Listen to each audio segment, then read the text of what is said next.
کوئی پوشیدگی ہو جائے، کوئی دشواری آ جائے، تو اسی کو خفی کہا جاتا ہے۔ لفظ کے اعتبار سے وہ ظاہر ہوگا، صیغے کے اعتبار سے وہ ظاہر ہوگا، اس کی مثالیں، اور عارض کی وجہ سے کسی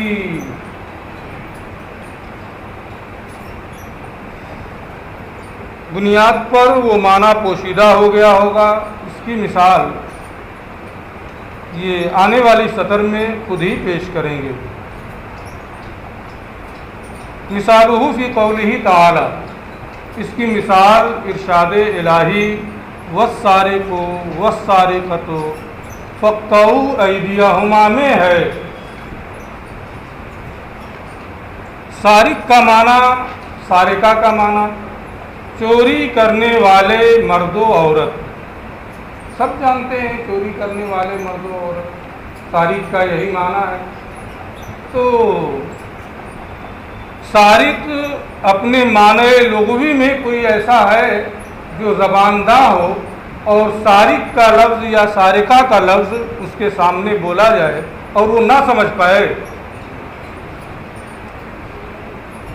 ظاہر سی بات ہے، اگر کوئی زبانداں ہے، اگر کوئی زبان ہی نہیں جانتا ہے، وہ نہیں سمجھ رہا ہے، تو اس سے کوئی فرق نہیں۔ اگر کوئی زبان کا جاننے والا ہے اور اس کے سامنے سارق یا سارقہ کا لفظ بولا جائے تو اس لفظ کے معنی لغوی کو سمجھنے میں اسے کوئی دقت نہیں ہوگی۔ یا اس میں کوئی ہے ایسا جو سارق اور سارقہ کا معنی نہ جانتا ہو؟ اتنی بڑی جماعت میں کوئی ہے ایسا کہ سارق اور سارقہ کا معنی نہیں جانتا ہے؟ آپ زبانداں ہیں، لفظ اپنے صیغے کے اعتبار سے بالکل ظاہر ہے، اس کے معنی میں کسی طرح کی کوئی پوشیدگی نہیں پائی جا رہی ہے۔ لیکن ایک لفظ آتا ہے کرار کا، ایک لفظ آتا ہے نباش کا۔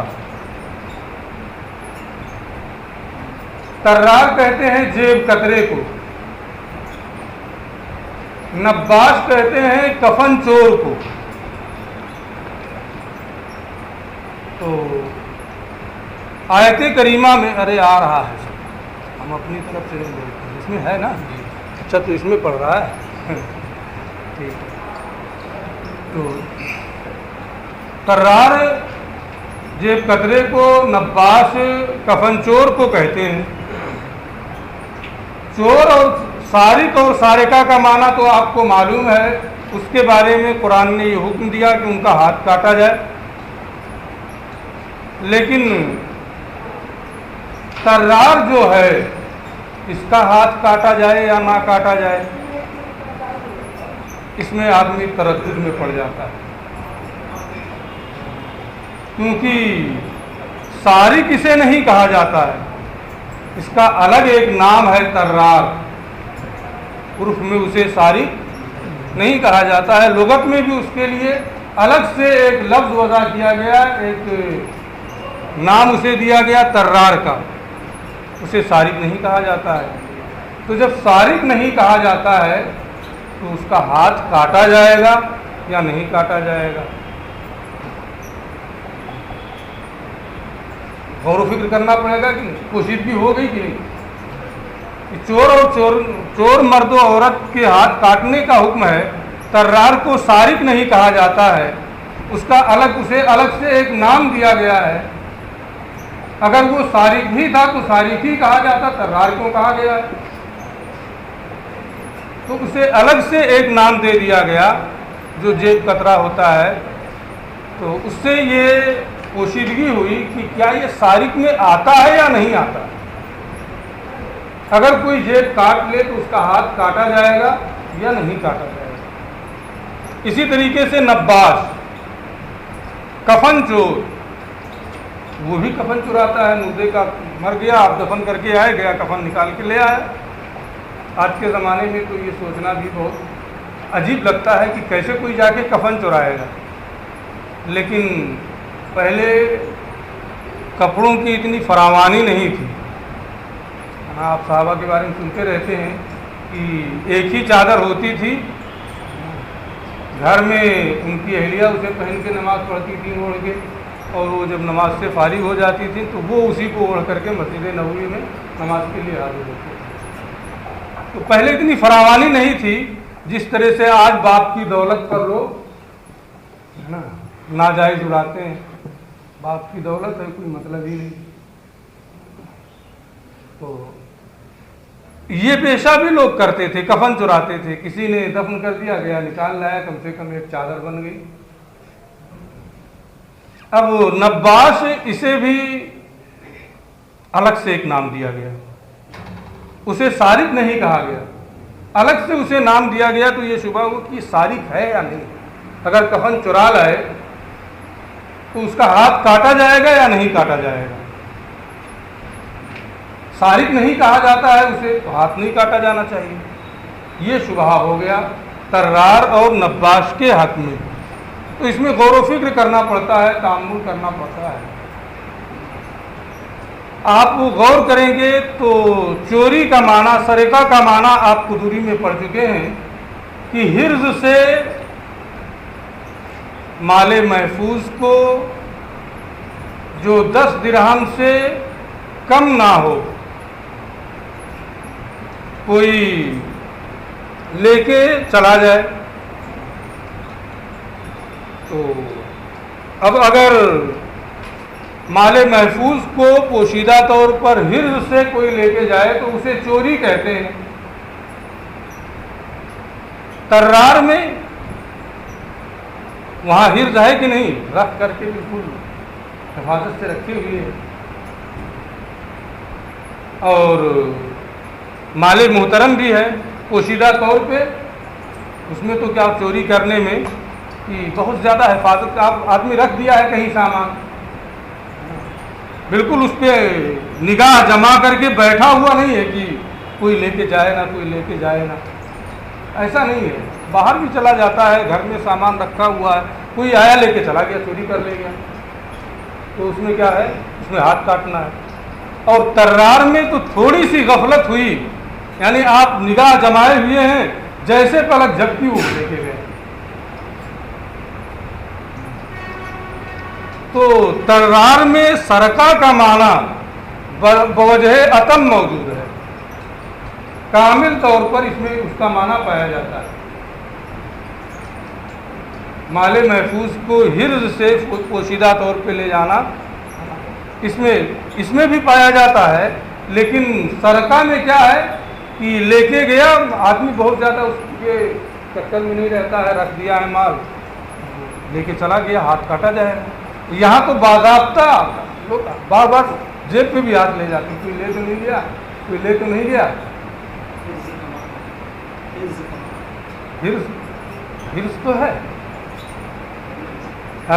پیکٹ میں رکھے ہوئے ہیں. قدوری کیوں نہیں پڑا ہے؟ وہاں پوچھنا چاہیے نا، حرز کا معنی ہے قدوری میں کہ نہیں؟ گزشتہ سال پڑھا ہے کہ نہیں پڑھا ہے؟ محفوظ جگہ ہے نا، اس کا عمومی معنی ہے. اور پھر قدوری دیکھ لینا باقی تفصیل کے لیے، وہ سب اس میں پڑھا ہے کہ کیا نام، دیوار میں سوراخ ہے، وہاں سے کچھ نکال لیا، اور ساری چیزیں، سارے مسائل اس میں ہیں. تو اس پہ حرز کا اطلاق ہوگا کہ نہیں ہوگا. حرز یعنی محفوظ ہے نا. کیا میں کہہ رہا تھا، اصل میں کچھ لفظ میں وہ بولتا ہوں جو آپ پڑھ چکے ہیں اس پہ میری توجہ نہیں ہوتی. بات میں آسان بولنے کی کوشش کرتا ہوں کہ آسان سے آسان بولیں، لیکن جس کے بارے میں یقین ہے کہ یہ لفظ آ چکا ہے اور بار بار آ چکا ہے، آخر آج نہیں سمجھے گا تو کب سمجھے گا، ہے نا. اس لیے اس کو بولتے ہیں. کیا بول رہا تھا میں؟ تو ترار میں چوری کرنے کا معنی بوجہ عتم پایا جا رہا ہے،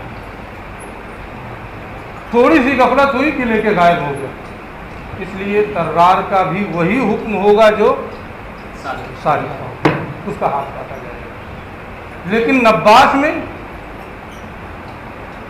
کفن چور میں مال محفوظ کو کی وہ حفاظت کر رہا ہے، اس کے اندر تو حفاظت کرنے کی مردے کے اندر صلاحیت ہی نہیں ہے، تو حفاظت کیا کرے گا؟ تو جب اس کے اندر حفاظت کرنے کی صلاحیت ہی نہیں ہے تو حرز سے مال محترم کو لے جانے کا معنی نہیں پایا گیا۔ چوری کرنے کا معنی تو پایا جا رہا ہے لیکن بہت ناقص ہے، سرقہ کا جو معنی ہے اس سے بہت کمتر ہے، اور جب اس سے کمتر ہے تو اعلیٰ کے لیے کوئی حکم ثابت ہو تو کمتر کے لیے ثابت ہو جائے گا۔ اس لیے نباش جو ہوگا اس کے ہاتھ کو نہیں کاٹا جائے گا۔ یہ ترار اور نباش کے حق میں یہ آیت کریمہ کیا ہے؟ ٹھیک ہے، خفی وہ ہے جس کی مراد کسی عارض کی بنیاد پر پوشیدہ ہو، سیگے کے اعتبار سے نہیں۔ اس کی مثال ارشاد الہی والسارق والسارقۃ فاقطعوا ایدیہما میں ہے، فإنہ ظاہر فی حق السارق والسارقہ، یہ چور مرد اور عورت کے بارے میں تو بالکل ظاہر ہے، سیگے ہی کو سن کر کے ہر کوئی سمجھ سکتا ہے۔ خفی فی حق الترار والنباش، جیب کترے اور کفن چور کے بارے میں یہ پوشیدہ ہے، اس کے ہاتھ کو کاٹا جائے گا یا نہیں کاٹا جائے گا، اس میں پوشیدگی پائی جا رہی ہے، اور اس میں طلب کرنا پڑے گا، غور و فکر کرنا پڑے گا، تاکہ مراد اس کے جو مختلف محتملات ہیں ان میں سے کوئی ایک معنی متعین ہو جائے۔ میں نے وہ متعین کر دیا ہے۔ وَكَذَلِكَ قَوْلُهُ تَعَالَى، یوں ہی ارشاد الہی ہے، الزَّانِيَةُ وَالزَّانِي فَاجْلِدُوا كُلَّ وَاحِدٍ مِّنْهُمَا مِائَةَ جَلْدَةٍ، زانی اور زانیہ کو 100 کوڑے مارو اگر غیر محسن ہے، اور اگر محسن ہے، پارسا ہے، اب اس کو بھی کہے گا کہ محسن والا بتائیے، صفت احسان پر اگر وہ ہیں، ابھی جلدی اس کو پڑھا ہوگا، ہے نا، کتاب الشہادت میں وہاں بھی دوبارہ آیا کتاب الشہادہ میں کہ 4 لوگوں نے زنا کی گواہی دی، 2 لوگوں نے احسان کی گواہی دی، پھر شہود احسان رجوع کر گئے تو کیا حکم ہے، پڑھا ہے نا، تو وہاں دوبارہ پھر بتایا گیا ہوگا کہ احسان کیا ہے، اس لیے ابھی یاد ہے، تازہ تازہ ہے، تو اس سے پہلے اور بھی پڑھ چکا ہے اسی قدوری میں، یاد ہے احسان کی کیا شرطیں ہیں، کون کون سی چیزیں شرط ہیں، سب پڑھا کے جاؤ کہ سب بھائی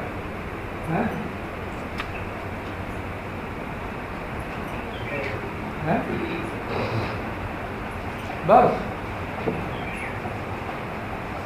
آزاد ہونا، مسلمان ہونا، عاقل ہونا، نکاح صحیح کے ذریعے وطی کرنا، پتہ نہیں کیا محنت کے آدمی پڑھا کے جاتا ہے، وہ 10ویں تک پڑھا رہا ہے، جو بھی پڑھا رہا ہے۔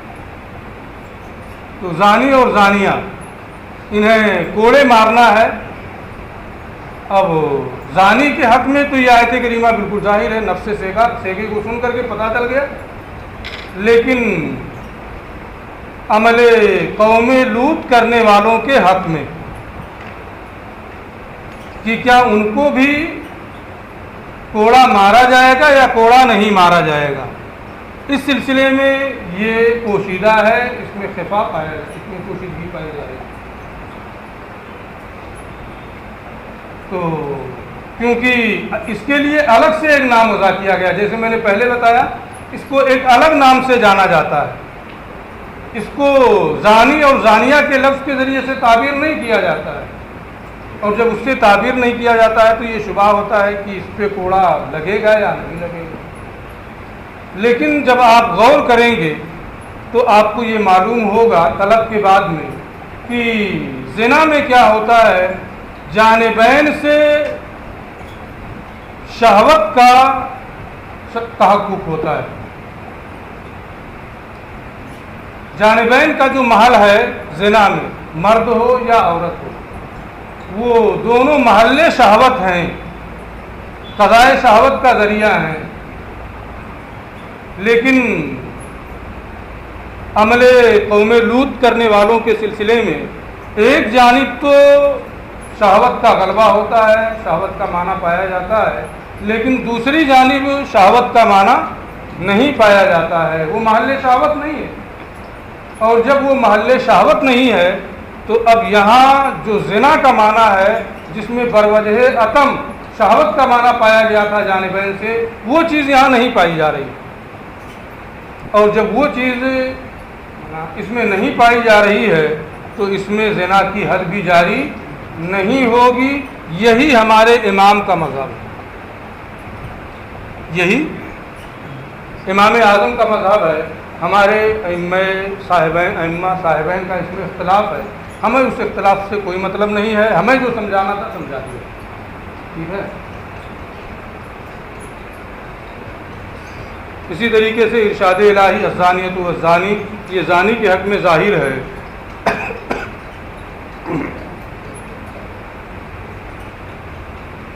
اور لوطی کے حق میں یہ پوشیدہ ہے.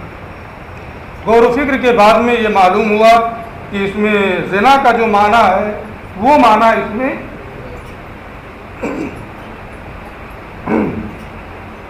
اس کے مساوی یا اس سے بڑھ کر نہیں پایا جا رہا ہے. اور جب اس کے مساوی یا اس سے بڑھ کر وہ معنی نہیں پایا جا رہا ہے تو اس میں حد قائم نہیں ہوگی، کیونکہ حد جو ہے یہ شبہات سے ثابت ہو جاتے ہیں. اور یہاں شبہہ پا لیا گیا کہ جو معنی اس میں ہے وہ معنی یہاں نہیں ہے، اور جب شبہہ پا لیا گیا تو حدود شبہات سے ثابت ہو جاتے ہیں. تیسری مثال، ولو حلف لا یاکل فاکہہ، قسم کا کسی نے قسم کھائی کہ میوہ نہیں کھائے گا، تو اب فاکہہ نہیں کھائے گا، میوہ نہیں کھائے گا، یعنی جو تلذذ و تنعم کا سبب بنتا ہے، جس میں غذائیت نہیں پائی جاتی ہے. اب اگر وہ غذائیت اس میں پائی جاتی ہے، غذائیت کے لیے کھا رہا ہے، تنعم و تلذذ مقصود نہیں ہے. جیسے پہلے انار کھاتے تھے، انگور کھاتے تھے، وہ تفقہ اور تنعم کے لیے نہیں ہوتا تھا، تلذذ کے لیے نہیں ہوتا تھا، بلکہ غذا کے لیے ہوتا تھا. تو انار، بلکہ انار دوا کے طریقے پر بھی کھاتے تھے، آج بھی کچھ لوگ دوا کے طور پہ انار کھاتے ہیں. تو اگر تنعم و تلذذ کا معنی اس میں پایا جا رہا ہے تو ایسی صورت میں اس کے کھانے سے وہ حانث ہوگا. اور اگر تلذذ و تنعم کا معنی لذت حاصل کرنے کا معنی نہیں ہے، صرف غذائیت کا معنی ہے، جیسے انار میں اور انگور میں، تو اس سے وہ حانث نہیں ہوگا. لیکن اس وقت تو اس کو بھی تفقہ ہی کہا جاتا ہے نا ہمارے ملک میں.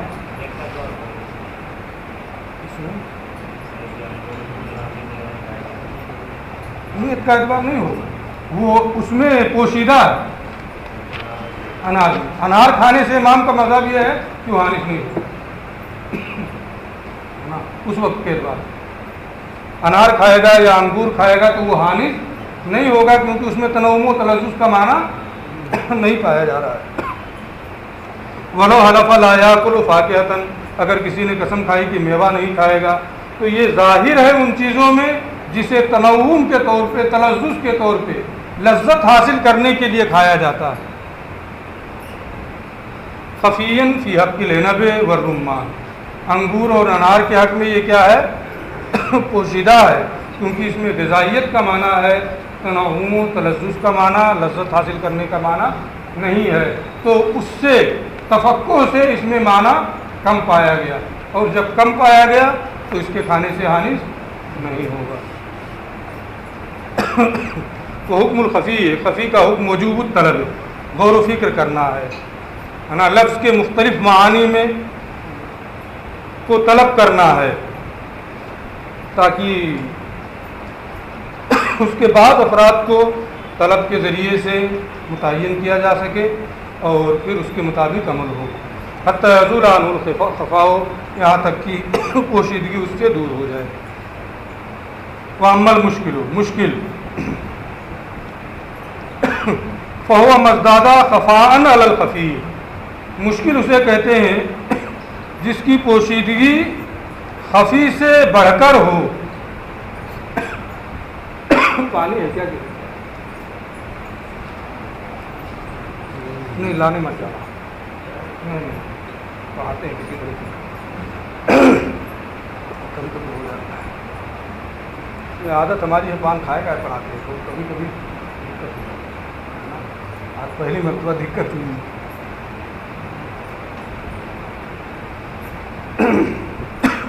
واما المشکل، اور مشکل فہو مزداد خفاء علی الخفی، خفی مشکل اسے کہتے ہیں کہ جس میں پوشیدگی اور خفا یہ خفی کے مقابلے میں زیادہ ہو، بڑھا ہوا ہو، یعنی صرف طلب سے اس کو حاصل نہ کیا جا سکے۔ کانہ بعد ما خفی علی السامع حقیقتہ دخل فی اشکالہ و امثالہ، گویا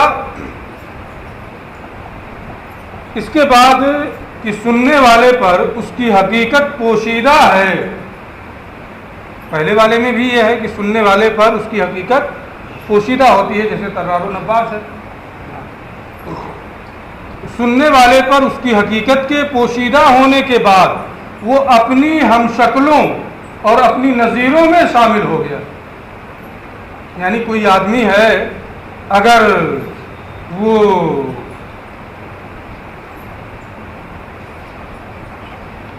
جاسوسی کرنے والے کیا کرتے ہیں، چہرے کو اپنی حیت کو بدل لیتے ہیں، اپنی حیت کو، کوئی آدمی ہے آپ اسے جانتے ہیں لیکن اس نے اپنی حیت تبدیل کر لی اور ایسی حیت بنا لی جو کسی کچھ لوگوں کی حیت سے ملتی جلتی ہو،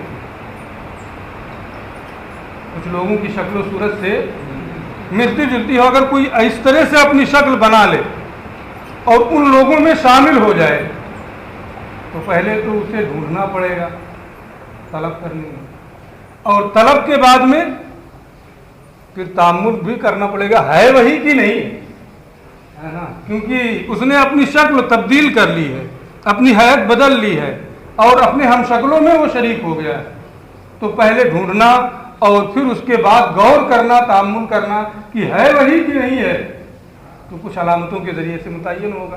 وہی حال مشکل کا ہوتا ہے کہ پوشیدگی ہے اور پوشیدگی ہونے کے ساتھ ساتھ وہ اپنی نظیروں میں، اپنی ہم شکلوں میں شامل ہو گیا، تو اب صرف طلب کے ذریعے سے اس کا پتہ نہیں چلے گا۔ فهو مزداد خفاء علی الخفی کانہ بعد ما خفی علی السامع حقیقتہ، تو گویا سننے والے پر اس کی حقیقت کے پوشیدہ ہونے کے بعد وہ اپنی ہم شکلوں اور اپنے امثال اور نظیروں میں داخل ہو گیا، حتی لا ینال المراد، یہاں تک کہ مراد کو نہیں پایا جا سکتا ہے اس خفی، اس مشکل کے، الا بالطلب، مگر یہ کہ ڈھونڈنا پڑے گا، اسے جستجو کرنی پڑے گی۔ جو مثال میں نے دی ہے ایک حصی مثال تقریب فہم کے لیے، ثم بالتأمل، پھر مل جائے تو غور کرنا پڑے گا، ملنے کے بعد تأمل بھی کرنا ہوگا، حتی یتمیز عن امثالہ، تاکہ وہ اپنی ہم شکلوں سے ممتاز ہو جائے۔ مثال کر لیں، آج کم ہو گیا ہے نا۔